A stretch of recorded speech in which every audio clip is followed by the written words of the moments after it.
MP की जनता ने खेल कर दिया और ऐसा खेल किया है कि पूरे देश में इसकी चर्चा हो रही है। मध्य प्रदेश के उपचुनाव में बीजेपी के एक मंत्री को ऐसी धूल चटाई है कि इसके बाद ये मंत्री साहब सोच रहे होंगे कि आखिर मैं क्यों कांग्रेस छोड़कर के बीजेपी में चला गया, और साथ ही साथ उन लोगों को भी एक ऐसा संदेश दे दिया जो दल बदलकर दूसरी पार्टी में जाते हैं कि हम जनता हैं, अगर हम अपने पर आ जाएं तो बड़े से बड़े सत्ता को हिला सकते हैं और किसी को भी धूल चटा सकते हैं। नमस्कार, मैं हूं गिरिराज शर्मा और आप देख रहे हैं सरल टॉक। दोस्तों, आज देश में चुनाव के परिणाम आ रहे हैं और इसी के चलते मध्य प्रदेश में 2 विधानसभा सीटों के भी परिणाम आने हैं, जिनमें से एक विधानसभा सीट है विजयपुर की। इसका परिणाम आ चुका है और यहां पर जो परिणाम में जीती है वो जीती है कांग्रेस के कैंडिडेट मुकेश मल्होत्रा बीजेपी के प्रत्याशी रामनिवास रावत से करीब 7,300 वोटों से विजयी घोषित हो चुके हैं। इस सीट की चर्चा पूरे देश में इसलिए भी हो रही है क्योंकि यहां से जो भाजपा के प्रत्याशी हैं रामनिवास रावत, ये एक समय में कांग्रेस में हुआ करते थे, लेकिन किसी न किसी के चलते ये भाजपा में चले गए। हालांकि कहते तो है कि जनसेवा के लिए गए थे, लेकिन कैसी जनसेवा? मंत्री पद मिल गया, बाद में वन मंत्री बन गए थे और इनको फिर से चुनाव लड़कर के पहुंचना था, लेकिन जनता इनके इरादों को भांप गई और कुछ चंद महीनों के रह गए वन मंत्री रामनिवास रावत।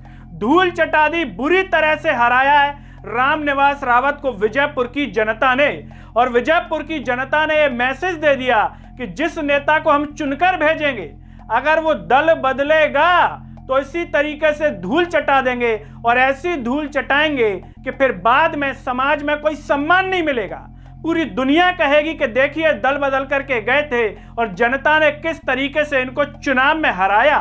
ये मैसेज उन तमाम लोगों के लिए भी है जो एक दल से दूसरे दल में चले जाते हैं, चाहे वो कांग्रेस से बीजेपी में आए या फिर बीजेपी से कांग्रेस में।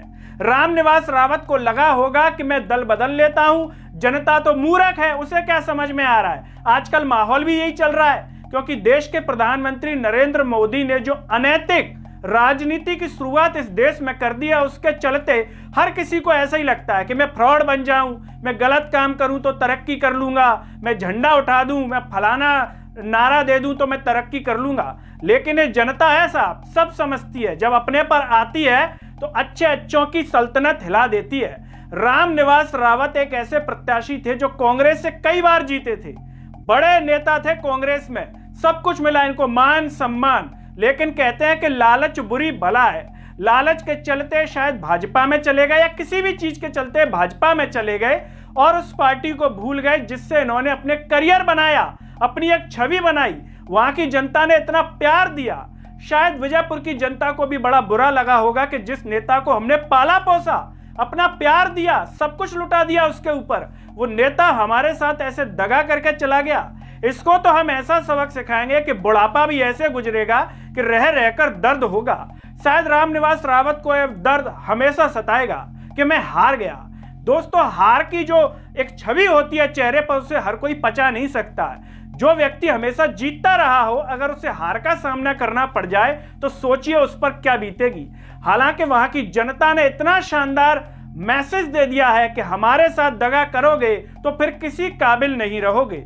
यह सीट इसलिए भी महत्वपूर्ण है क्योंकि विजयपुर पर जो नंगा नाच हुआ है वो किसी से छिपा नहीं था। दोस्तों, विजयपुर में जनता को परेशान किया गया, आदिवासी भाई बहनों को डराया धमकाने की कोशिश की गई।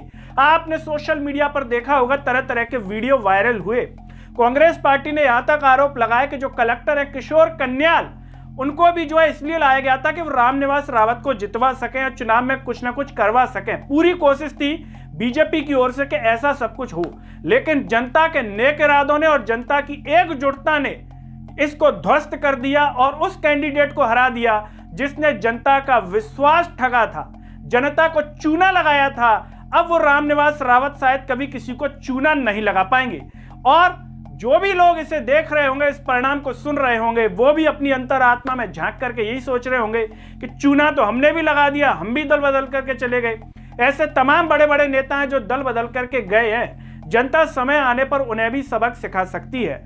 कांग्रेस के जो जीतू पटवारी हैं वो विजयपुर की जनता का धन्यवाद कर रहे हैं और कह रहे हैं कि सत्य की जीत हुई है। जनता ने जो है बता दिया रामनिवास रावत को कि जो गलत किया है उसका परिणाम आपके सामने है। 40 साल तक जिस व्यक्ति ने कांग्रेस के हाथ के पंजे पर पूरा जीवन एक तरह से पद पाया और अब पार्टी को धोखा दिया, ये बीजेपी के लोगों को भी अच्छा नहीं लग रहा। जो कांग्रेस के इतने साल में नहीं हुए, बीजेपी के कैसे होंगे? ये एहसास बीजेपी के कार्यकर्ताओं के भी मन में है। मैं मानता हूँ ये चुनाव कांग्रेस बीजेपी का नहीं है, ये इंसानियत और आतंक का चुनाव है। दोस्तों, इस पूरी वीडियो पर आपका क्या कहना है? जो परिणाम आया है उसे लेकर आप क्या कहना चाहेंगे? और साथ ही साथ ऐसे लोगों, ऐसे नेताओं को क्या कहना चाहेंगे जो दल बदल करके जनता का विश्वास ठग करके चले जाते हैं? और विजयपुर की जनता के लिए खासकर आप क्या कहना चाहेंगे? कमेंट बॉक्स में जरूर बताइए। इस वीडियो को हर जगह शेयर कीजिए, चैनल को सब्सक्राइब कीजिए, साथ ही साथ सरल टॉक के Facebook, Twitter, Telegram, Instagram page को आप जरूर फॉलो कीजिए। अंत में सभी से अपील है कि सरल टॉक को ज्वाइन व थैंक्स बटन से भी सपोर्ट कीजिए दोस्तों, जिससे हम और बेहतर कार्य कर सकें। नमस्कार।